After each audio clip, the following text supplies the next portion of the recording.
مانے یا صحابی مانے یا اسے نبی مانے، اس لیے نہیں اللہ کے اولیاء کے واقعات بیان کیے جاتے، بلکہ قرآن میں اللہ تعالیٰ نے بھی اپنے اولیاء کے واقعات بیان فرمائے، جیسا کہ حضرت مریم علیہ السلام کا واقعہ بیان فرمایا۔ فَتَمَثَّلَ لَهَا بَشَرًا سَوِيًّا، ہم نے جبریل کو حضرت مریم کی طرف پورا انسان بنا کے بھیجا۔ قَالَ إِنِّي أَحَبُ اللَّهِ غُلَامًا زَكِيًّا، جب حضرت مریم نے مزاحمت کی، آپ نے فرمایا مطلب اسے جھڑکا یا روکا کہ تو اگر اللہ سے ڈرتا ہے تو اللہ سے خوف رکھ، میں کمرے میں اکیلی ہوں، تو کیوں اندر آیا؟ تو اس نے پھر جواب دیا کہ مجھے اللہ نے بھیجا، میں تجھے بیٹا دینے آیا ہوں۔ تو حضرت جبریل علیہ السلام نے پھر اللہ کی پھوک، اللہ کی طرف سے جو روح تھی وہ حضرت مریم علیہ السلام کے وجود میں ڈالی، جو اللہ تعالیٰ کا حکم تھا۔ تو اس طرح سے اب حضرت مریم کے جو واقعات ہیں کہ بے موسم پھل آپ کے پاس اللہ کے نبی حضرت زکریا علیہ السلام نے دیکھے۔ اب نبی ولیہ سے پوچھ رہے، عورت تو نبی ہوتی نہیں نا، عورت تو ولی ہوتی ہے،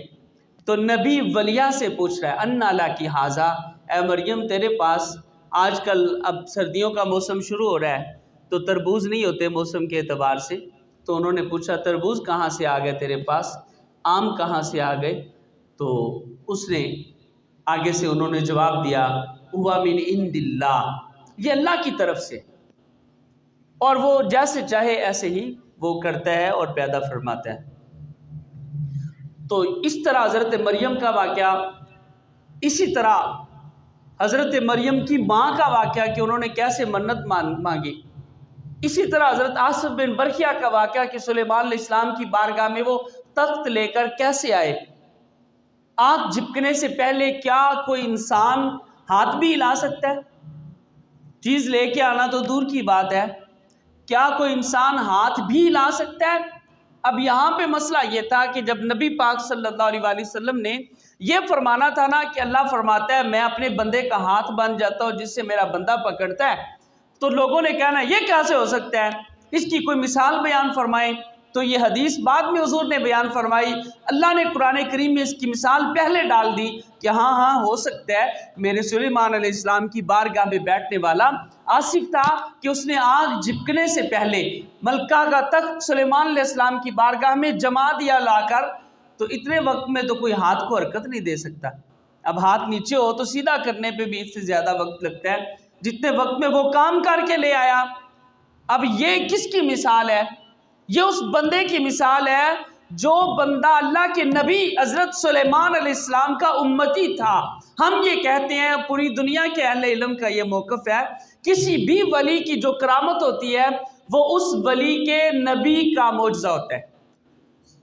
مطلب اس ولی کا اپنا کمال تو نہیں نہ ہوتا۔ مثال کے طور پر وہ آصف بن برخیہ ہی تھے، تو وہ اگر لا الہ الا اللہ سلیمان رسول اللہ نہ پڑھتے تو وہ لا سکتے تھے کیا؟ حضرت سلیمان کا کلمہ پڑھنے کی وجہ سے انہیں اللہ نے یہ قوت عطا فرمائی، جس نبی کا کلمہ پڑھنے کی وجہ سے اس نبی کے امتی کو یہ قوت ملتی ہے، تو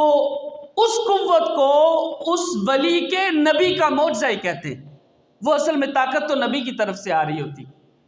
قوت تو نبی کی ہوتی ہے، اور نبی کے پاس قوت تو خدا کی ہوتی ہے۔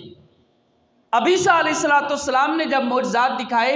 تو جو جاہل تھے انہیں سمجھ نہ لگی، وہ نبی ماننے کی بجائے انہیں اللہ کا بیٹا یا خدا ماننے لگے۔ جب عزیر علیہ السلام کا واقعہ قرآن کریم میں بھی موجود ہے کہ 100 سال کے بعد دوبارہ جب اپنے گھر پہنچے تو ان کے بیٹے بوڑھے تھے اور خود ویسے ہی تھے جیسے گھر سے گئے تھے۔ یہ دیکھ کر یہودیوں نے کہا کہ عزیر اللہ کا بیٹا ہے۔ اللہ تبارک و تعالیٰ کے حبیب صلی اللہ علیہ وآلہ وسلم نے قرآن کریم کی سورہ اخلاص میں ہی بتا دیا، قرآن پاک سنا کے بتا دیا قل هو اللہ احد، اے حبیب آپ فرما دیجئے اللہ ایک ہے، اللہ الصمد، اللہ بے نیاز ہے۔ میرے حضور نے شرک کی ایسی جڑیں کاٹی، صحیح بخاری شریف میں حدیث موجود ہے، حضور علیہ السلام نے فرمایا واللہ انی لا اخاف علی امتی الشرک او کما قال صلی اللہ علیہ وآلہ وسلم۔ حضور نے قسم اٹھا کے فرمایا کہ اللہ کی قسم میں اپنی امت میں شرک کا خوف نہیں رکھتا، میں اپنی امت میں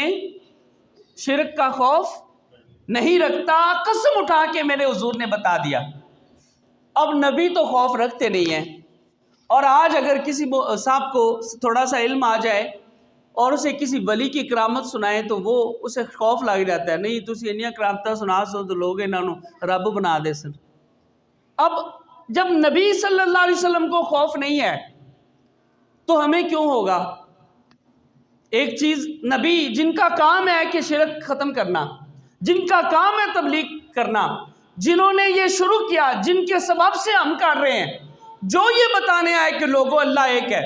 یا ایھا الناس قولوا لا الہ الا اللہ، جنہوں نے اس ایک جملے کی وجہ سے پتھر کھائے، جنہوں نے اس ایک جملے کی وجہ سے اپنا خون عرب کی گلیوں میں بہایا، جنہوں نے اس ایک جملے کی وجہ سے کافروں سے اپنے برے برے نام کہلوائے، جنہوں نے اس ایک جملے کی وجہ سے گالیاں برداشت کی، بے دل لوگوں نے راستے میں کانٹے بچھائے تو آپ کے نرم و نازک طلبوں میں وہ کانٹے چھپے۔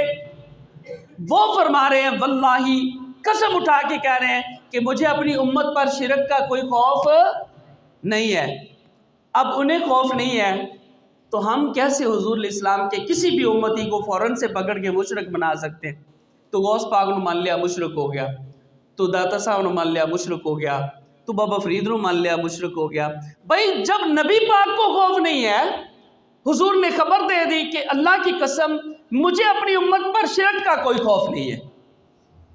جب نبی کو خوف نہیں ہے تو امتی کیوں پریشان ہے؟ تو میں عرض کر رہا تھا کہ یہ جو اولیاء کرام کی کرامات ہیں یہ اس لیے ہیں تاکہ لوگ اللہ کو مانیں، یا پھر اسلامی تاریخ میں پہلی تاریخوں کی بات نہیں ہو رہی کہ پہلی تاریخوں میں پہلی امتوں نے بہت سارے شرک کیے ہیں۔ اسلامی تاریخ میں کسی بھی مستند ولی اللہ نے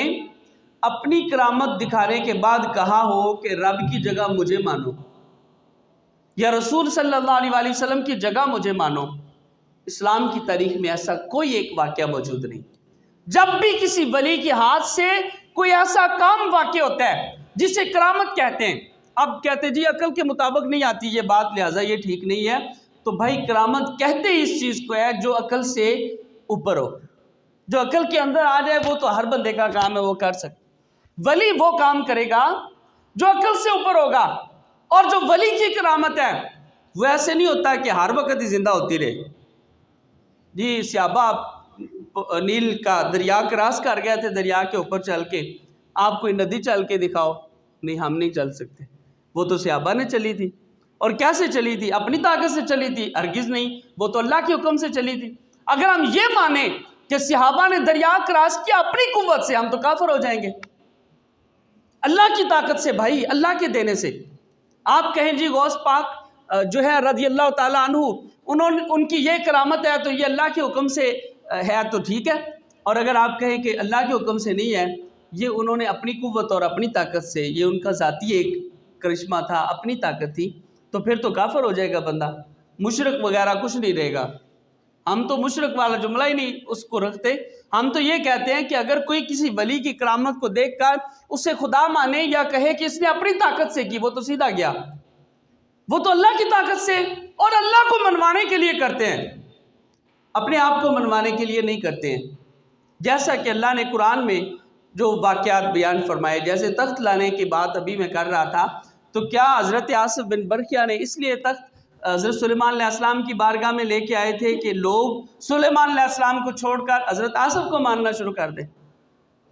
کیا وہ اس لیے لے کے آئے تھے؟ ہرگز نہیں۔ وہ اس لیے لے کے آئے تھے کہ لوگ حضرت سلیمان علیہ السلام کو مانیں کہ ان کی بارگاہ میں بیٹھنے والے شخص کی اتنی طاقت ہے تو حضرت سلیمان علیہ السلام کی اپنی طاقت کتنی ہوگی۔ تو پھر ہمیں یہ بات کہنے دیجئے کہ اگر حضرت سلیمان علیہ السلام کی بارگاہ میں بیٹھنے والے شخص کی اتنی طاقت ہے کہ جتنے وقت میں کوئی ہاتھ ہلا نہیں سکتا، اتنا بڑا تخت انہوں نے لا کے جما دیا، تو اس ولی کے نبی کی طاقت کا عالم کیا ہوگا؟ اور ہم مجھے یہ بھی کہنے دینے دیجئے کہ اس سلیمان علیہ السلام کے امام حضرت محمد الرسول اللہ کی طاقت کا عالم کیا ہوگا؟ تو کیا سلیمان علیہ السلام کا امتی یہ کام کر سکتا ہے تو میرے نبی علیہ السلام کا امتی نہیں کر سکتا؟ یہ کہاں لکھا ہوا ہے؟ اب قرآن تو نازل نہیں نہ اس کے بعد ہو سکتا،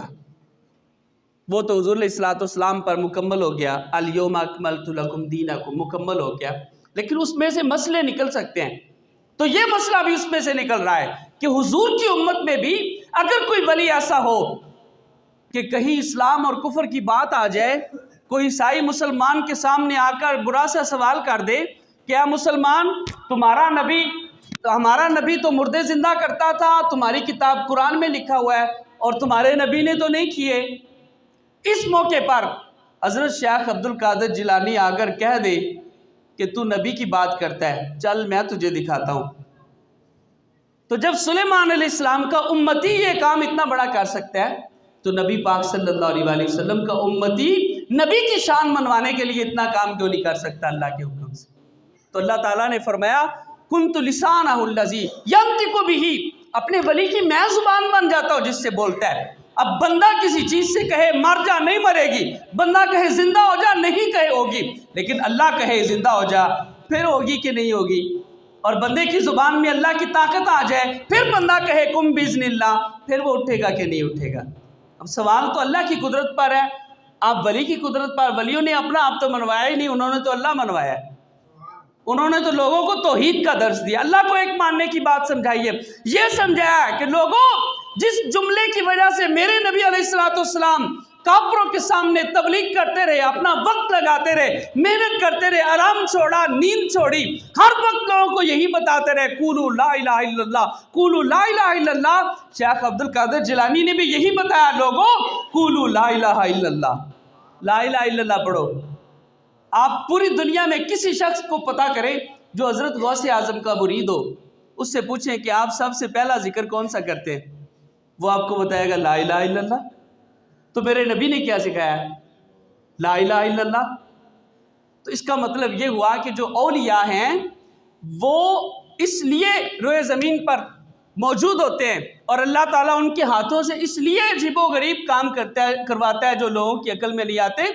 تاکہ جو لوگ اپنے نبی کی عظمت، شان، قوت کو بھولے بیٹھے ہیں، انہیں دیکھ کر انہیں سمجھ آ جائے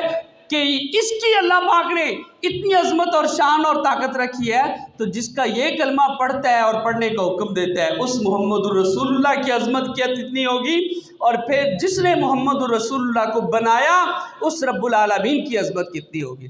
تو یہ اولیاء کرام کی جو شان ہے، یہ در حقیقت رب ذوالجلال والاکرام کی شان ہے۔ اللہ پاک ہمیں سمجھنے کی توفیق دے۔